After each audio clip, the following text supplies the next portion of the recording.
Zemljište je važan resurs koji imamo u izgradnji naših gradova. Na njemu gradimo ulice, stanove, parkove, vrtiće, domove zdravlja, sportska igrališta, ali i proizvodimo hranu i sadimo šume.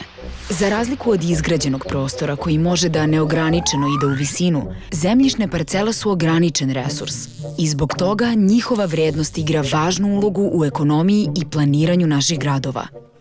Međutim, usled intenzivne izgradnje kao ključne privredne delatnosti danas, zemljište se pretežno tretira kao profitabilna roba, a ne kao razvojni resurs za sve funkcije grada.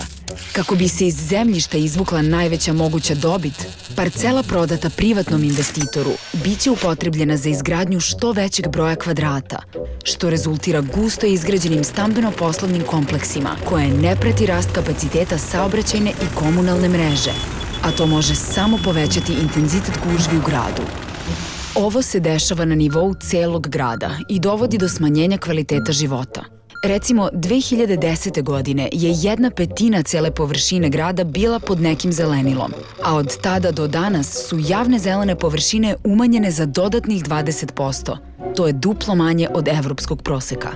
Sa nestajanjem zelenih površina direktno se ugrožava funkcionisanje celog grada, jer one zadržavaju višak vode i smanjuju zagađenje vazduha i ukupnu temperaturu u gradu. I pored drastičnog umanjenja zemljišta koje je u javnoj svojini, Beograd nestaje sa daljom privatizacijom. Generalni urbanistički plan Beograda do 2041. čak planira izmeštanje fakulteta, dečijih ustanova, vatrogasnih stanica, hitne pomoći, kako bi se vredne lokacije u širem centru grada iskoristile za profitabilnije sadržaje.